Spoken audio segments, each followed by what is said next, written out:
Let's move on to Bitcoin, shall we? That's a virtual currency. We're going to talk about the cyber threat now. And who's ever heard of the Bitcoin? It's even been called the future of money, the Bitcoin. More on this cryptic and still somewhat confusing currency that is Bitcoin. People are fascinated by anything that makes new highs every day for weeks on end, which Bitcoin has done. Is it a market? Is it a bank? Is it an exchange? We're asking whether or not this currency really has any longevity, let alone legitimacy. Do you ever think that it has the potential to replace traditional paper currency? It is gold 2.0. Cryptocurrencies, Bitcoin is the first example. I believe they're going to change the world. This is the time where people should be trying really big, crazy things. Bitcoins are generated using a process called mining. Your computer is given a complex mathematical problem to solve, and the goal is a 64-digit number. If your grey box can successfully solve that algorithm, then congratulations, you are the proud owner of a new block. The network automatically adjusts the difficulty of mining so that Bitcoins are created roughly every 10 minutes. The reason they call it mining is because there's a set number of Bitcoins that can ever be mined in the system. There's only 21 million Bitcoins that will ever be created in total. You can't just print off cash like they do in the real world. You're digging it out of the system like precious metals from some mathematical mine. Like you can pretty much attribute everything that's going on here to like a real gold mining operation. It's like you have heavy equipment, you have cost, you have fuel costs, and you have recovery. Everything. That you then go and sell and turn into real money. I mean, these things are all blowing out massive air. Now the cooling in here is so efficient. It is nice ice cold air coming in here. You put your hand in the front, down the center, it is burning, burning hot. So if you're asking yourself, is Bitcoin mining profitable on this scale? Hell yes it is. A Bitcoin is the reward for solving complex mathematical puzzles, and Bitcoin miners let their computers work day and night to complete these tasks. All the Bitcoin users in the world are connected, and together they constitute a network that processes and checks all Bitcoin transactions in a public ledger called the blockchain. Satoshi's invention eliminates the need for a central bank, because all the users together are the bank. With paper money, a government decides when to print and distribute money. Bitcoin doesn't have a central government.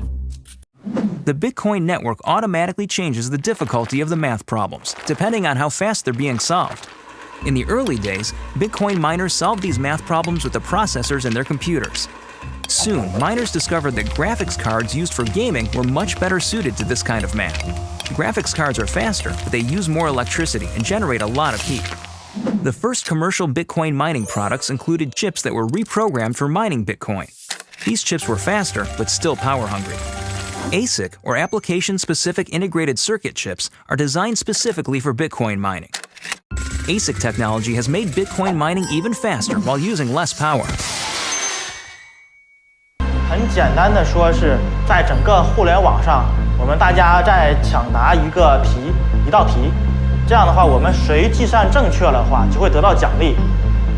这个奖励就是我们现在的虚拟货币，也就是目前矿场的比特币。以前最多的时候，我们大概每天能挖接近100个比特币，但是随着难度的增加跟算力的增加，我们的这个比例在逐渐的在改变，这样可能还关系到你的电费的情况。我们使用的电力大概在1200左右。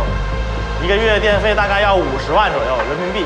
In general, all myself and all my colleagues combined, it's about $1 million a day in power. 我们每天的产币量，像这种规模的产币量，大概是在20到25个币之间，大概有3000台左右。我们的矿机呢，首先是这样，我们需要把每一台矿机接入电源，然后接入到互联网。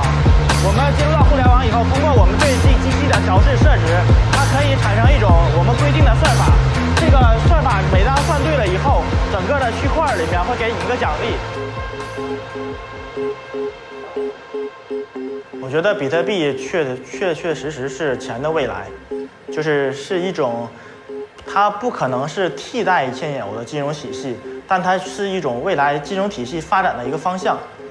比特币的价钱不稳定，是因为目前还是在比特币发展的初期阶段，说白了还是在我们的挖矿期。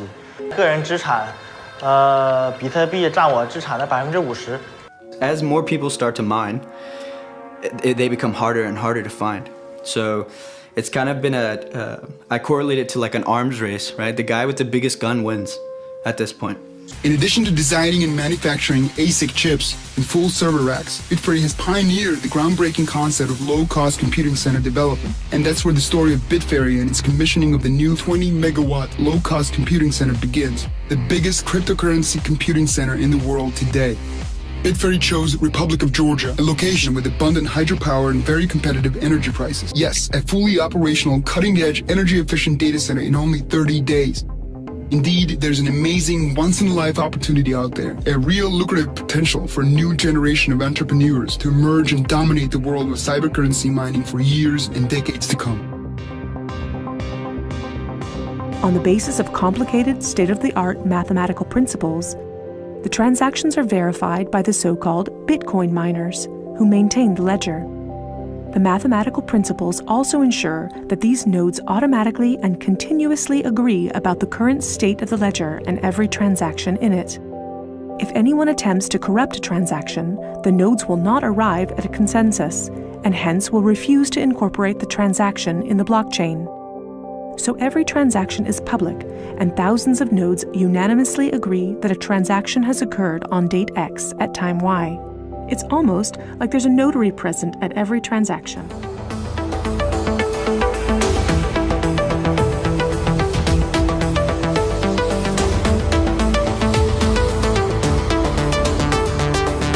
This is 4,000 GPUs consuming about a megawatt of electricity.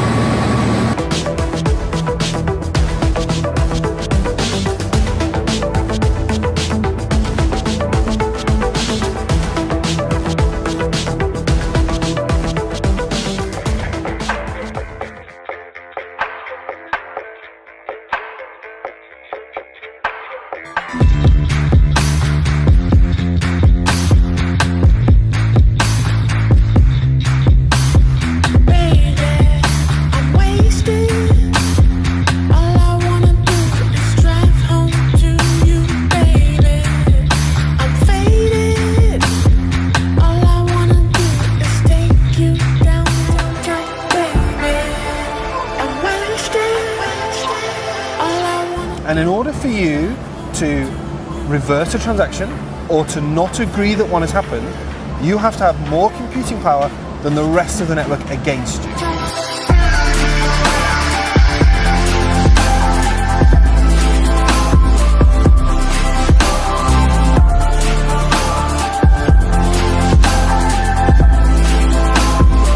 So in order to stop it, the calculation is something like 400 billion laptops to try to delay a transaction by 10 minutes.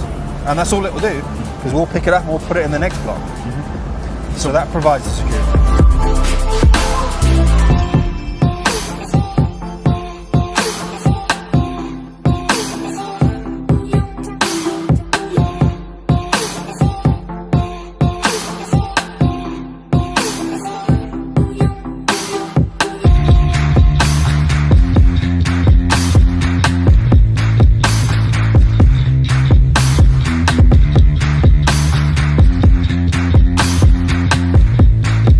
Really, the massive potential is the ledger, this public ledger that's underneath. And so we can see that the Bitcoin blockchain can be used to secure anything that's public information. The digital world is a part of our DNA now. It's how we share our experiences, how we consume our entertainment, how we stay in touch with our loved ones. This is how we used to send letters, to travel, to make phone calls and shoot movies. Mankind invented software and technologies, breaking every distance, border, difficulty, and pulling the world instantly closer together. But what about banking? Think about it. Billions of people in the world have no access to financial tools. Borders and the system create barriers. We trusted banks, but they collapsed time and time again. They take hundreds of billions in fees from us.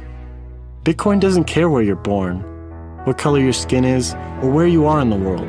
It's an open network. It's maintained equally by people all over the world. Anyone can verify the transactions, and it happens instantly. For just a few cents, you can send any amount of money to anywhere in the world. Bitcoin is a global community of inclusion, an invitation to participate in an open world. Join us today, start a Bitcoin wallet, and help us shape the future.